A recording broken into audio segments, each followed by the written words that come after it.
All right, football yet again. Football fans from across South Africa will be flocking to Johannesburg tomorrow for the big one, for the Soweto Derby, the 177th time that particular game is being played. It is easily the best or biggest sporting event in the South African sporting calendar. And I'm joined by the MD, the Managing Director of Stadium Management South Africa. It is the company that manages the likes of FNB Stadium, Orlando Stadium, Dobsonville Stadium, as well as the Rand Stadium. Bertie Grobbelaar is with us this morning. Bertie, I don't suppose you've had too much sleep in the past couple of days.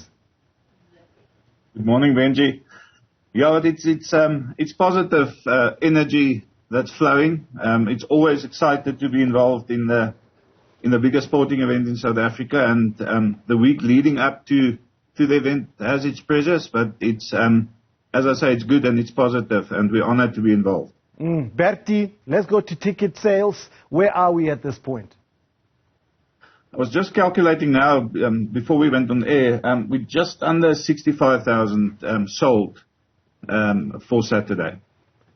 Ooh, Bertie, I expected that they hadn't been sold out as yet. We heard a figure around 55,000 yesterday, but I did not expect that on match day -1, the Friday before the Derby, less than 70,000 tickets have been sold.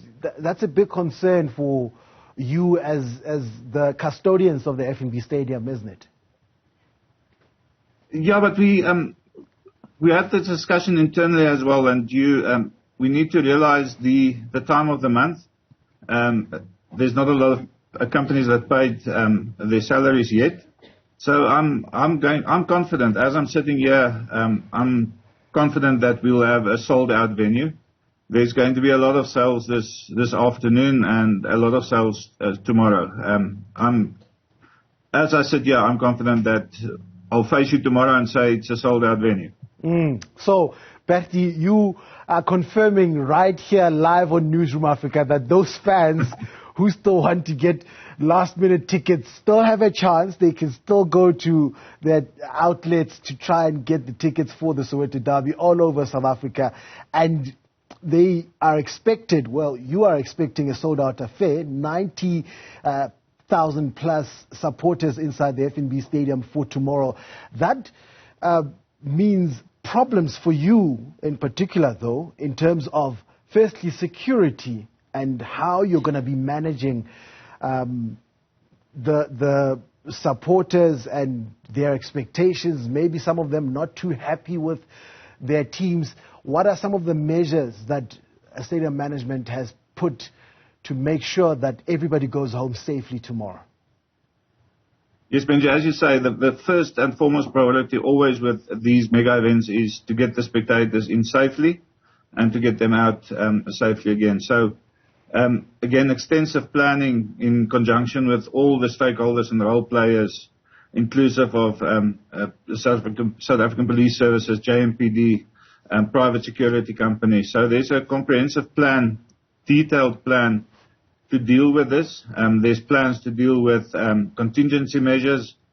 And then as an add-on, and I've said it yesterday as well to someone, that we also installed 24 CCTV cameras around the precinct to deal with vehicle access. And then more specifically, I have eyes at the access points to ensure that we deal with any a problem that arises efficiently and effectively and timeously. It's going to be a massive add-on. In addition, we've said we want to make the spectator experience and the fan experience arriving at the venue much easier. And there's measures in place with parking tickets that we changed and color-coded ushers and protocol people going to assist the JMPD at the outer perimeters. So there's a lot of measures in place, Benji. It's been a planning process in excess of 3 months. I'm not sure if you're aware, Bertie, in some of the rugby matches, the United Rugby Championship matches to be specific, there's been incidents where fans have run onto the field during games or after games and incidents like that. And we've seen it in football. It's not a thing that's unique to rugby or anything like that. Football has had incidents like that. The marshals inside the venue itself, we have seen firsthand. I'm talking about myself. I've seen firsthand marshals watching the game instead of doing what they need to do, which is make sure the supporters stay in their seats. They do not move to the areas that are designated only for certain personnel. Are we dealing with this? And I'm saying this because of what happened at the Peter Mokaba last week, Peter Mokaba Stadium, with Kaizer Chiefs head coach Arthur Zwane. Yes, as we speak, there's training in our auditorium with all the security service providers in the different sectors throughout the day, and this is always an aspect that we address, and this will be emphasized again in the training sessions. You will find just after halftime that there's a deployment of 2 layers of security personnel, and then about 20 minutes before final whistle pops and SAPs will join to secure the inner perimeter, the playing field. So, we've got our plans in place. As you highlighted, it is always a concern and something we don't want, and the league is strict about. The clubs are very strict about it, and it's an obligation that we need to fulfill to ensure that nobody enters the playing field. Just a quick one, Bertie, and this one is not really a security one, but it still involves the marshals. People want to have a good experience when they go to the stadium and enjoy the football match that's happening there. And nobody wants people to just be smoking. If you don't smoke, maybe you're sitting next to someone who smokes and you're sitting there in the grandstands. Is there a particular rule against that so that people who want to take maybe children also can get to the stadiums? There's a definite rule against smoking in the stands, Benji, and it concerns all of us. We're not succeeding in totally eliminating that.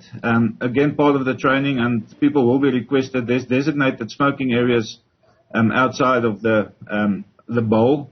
But we're going to be confronted with that tomorrow again.